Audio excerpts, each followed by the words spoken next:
Okay, you know what? This volume was an absolute masterclass on both the literary and narrative front, so I'm not gonna stall. Make sure to like, comment, subscribe, and join the Discord down below to join the Nexus of Stories community. And with all of this being said, let's jump into One Piece Volume 7, The Crap Geezer, featuring chapters 54 to 62. Part 1, Sanji vs. Pearl. This will cover chapters 54 to 55. So this is a relatively short section of the story, all things considered, but I'm keeping this opening short because, oh boy, do we have some major stuff coming up. This part of the story mainly deals with the clash of the Krieg pirates and the Baratier chefs. It introduces us to the imposing, hulking, technologically advanced second unit commander of the Krieg pirates, Pearl. Once again, Oda has modeled a major member of a pirate crew after their captain. While Pearl is not necessarily intimidating, there is certainly an intrigue about their design, being heavily armored and boasting that they have never bled before, conveying to the audience that the cooks are going to have a tough fight. Oh wait, here comes Sanji. So, yeah, Sanji's an incredible fighter. Honestly, Sanji might have the best drawn fight panels in the series thus far. Sorry, Zoro. And he manages to be the first person to actually damage Pearl, something that absolutely shocks the Krieg pirates. You also have this incredible shot of Sanji holding his cigarette surrounded by fire as he tells Pearl that you can't be a cook if you're not scared of a little heat. Now, I'm not saying Sanji has become my favorite character in this manga so far, but I also want to mention how much attention to detail Oda has put into these characters and how realized each of them have felt from the outset. As I mentioned previously, Sanji only fights using his feet, and this is not without some sort of reason which dictates this decision.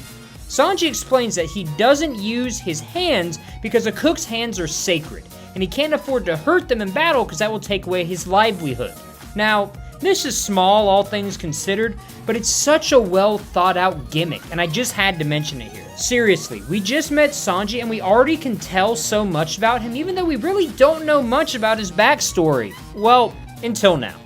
As Sanji seemingly beats Pearl with a nice assist or two from Luffy, the group turns to find Zeff on the ground, with Gin holding a gun to his head, setting the best section of manga up that we have seen thus far.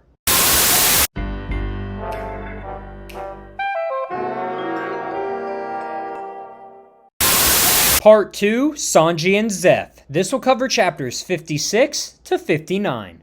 The sight of Gin holding a gun at Zeth's head completely changes the tone of the battle, as Sanji freezes and refuses to fight.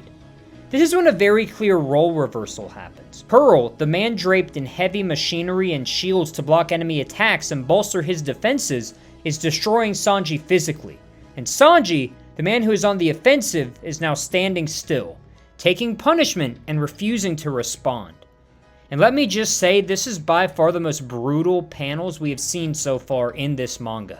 And it really makes you feel for Sanji, but I'm not gonna lie, it also kind of impressed me. I mean, holy cow, Sanji can take some damage.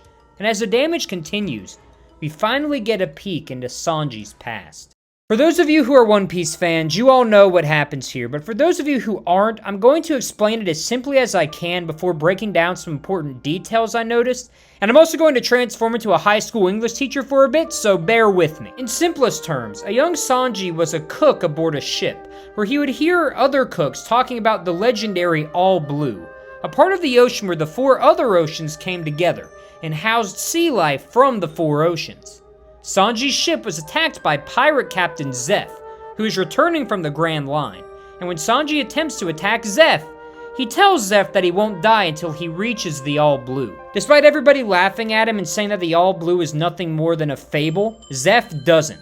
But as all this is going down, a massive wave hits the ship, destroying it and killing most of the passengers aboard the vessel. Zeff and Sanji find themselves washed ashore on a big rock, both being the only two survivors of the storm. Zeff gives Sanji food, and Sanji realizes that he could make the portion given to him by Zeff last for around 20 days if he's smart with it, while he also notices that Zeff keeps a huge bag of food for himself. The two move to opposite sides of the rock in order to look out for ships, and this is when Sanji starts making the food last for 20 days, but this is short-lived, however, as on day 70, we see Sanji is starving, nearly dying, and makes a decision to kill Zeff in order to take his remaining food. But this is when it is revealed that the large bag Zeff kept was not food, but gold and other pieces of treasure.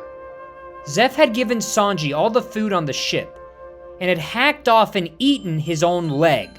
Sanji, extremely confused by this, asks Zeff why he would do that, to which Zeff reveals that his dream was to find the All Blue. And since he couldn't follow his dream anymore, he needed Sanji to live, and to find the All Blue for both of them, and fulfill their shared dream. This touching flashback ends by showing us that 85 days later, 15 days after Sanji and Zeff reunited, the duo was saved. Outside of this story absolutely playing at all of our heartstrings, I want to say that the manga format has been the most effective medium that I've been told this backstory out of the 3 that I've seen so far. The other 2 being the anime and the live action series. This is the case for me at least because we actually got to see Zeff cut off his leg in the manga. Something that can't be shown in the anime or live action for extremely obvious reasons. With that being said, however, there is a power added to the visual of seeing Zeff's sacrifice that we didn't get in the other 2 mediums, and I really appreciated its inclusion in the manga. Now, the obvious parallel that this scene invokes is that of Shanks losing his arm for Luffy. Luffy and Sanji both had mentors who were willing to sacrifice their body for these characters to achieve their dreams. Shanks and Luffy were connected through their shared goal of being pirates, and Sanji and Zeff were connected through their shared desire to find the All Blue. This leads to my favorite panel in the manga thus far, as Luffy screams at Sanji for allowing himself to get beat up, saying that Zeff's sacrifice was not a debt placed on Sanji to die along with him in the ship, but rather as a catalyst to allow Sanji to achieve his dreams. Now, I'm gonna put on my English teacher hat real quick to discuss a technique Oda uses masterfully in this scene, so bear with me here for a few minutes, as I will quickly be discussing the concept of dramatic irony. Dramatic irony in a literary context occurs when the audience or reader's understanding of events or individuals in a work surpasses that of its characters. In other words, when a character in a story lacks the knowledge of a certain vital piece of information or the occurrence of an event that the audience is aware of, this is an example of dramatic irony. Probably one of the most well-known examples in all of literature comes in the form of Romeo and Juliet, when Romeo goes to the tomb to kill himself because he believes that Juliet is dead. This is dramatic irony because we as an audience know that Juliet isn't dead, but Romeo does not. The scene where Luffy attempts to stop Sanji is filled with dramatic irony, as Luffy destroys the Baratier's fin, leading to Sanji telling Luffy that he wouldn't have any idea what it's like to have a debt placed on him like he has as a result of Zeff saving him. This works so perfectly because we as an audience fully understand that there is arguably nobody who understands Sanji's situation better than Luffy. This is why this manga panel is my favorite so far. The symbolism, the meaning, and the emotions it carries is powerful and extremely touching. As all of this is going down, Gin shocks everyone by taking Pearl down himself and telling Krieg that he will be the one to finish off Sanji, setting up the final section of the volume.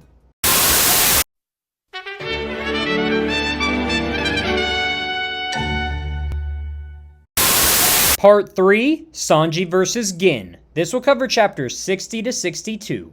While the final part of this volume deals with the fight of Sanji and Gin and also slightly with the hijinks of Luffy versus Krieg, this section primarily deals with the conflicting similarities of Sanji and Gin. Now, it might sound like I just contradicted myself with that statement, and to some degree I did, but what I'm talking about is the motivations of Gin and Sanji.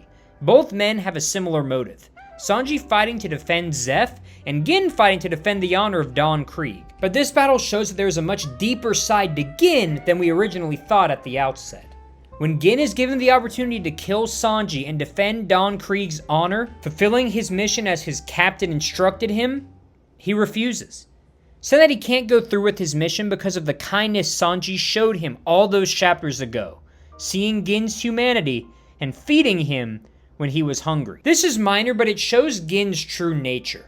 Not being someone who will blindly follow along with their master's orders, but someone who will follow their moral code. And this is a trait that we've seen before in Luffy. This sets up Krieg dismissing Gin from his crew and unleashing the MH5, which is a deadly poisonous gas that he hopes will kill the chefs of the Baratier.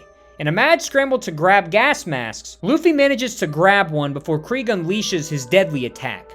But as the smoke clears, it is revealed that Gin threw Luffy his mask, allowing Sanji and Luffy to live, and setting up a climactic finish to the Sanji recruitment arc in Volume 8. And that does it for the episode today. As always, Volume 8 will drop on Friday, so stay tuned for that.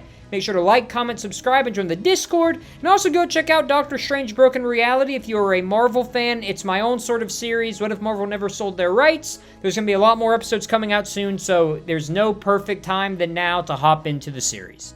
But until next time, everyone, take care.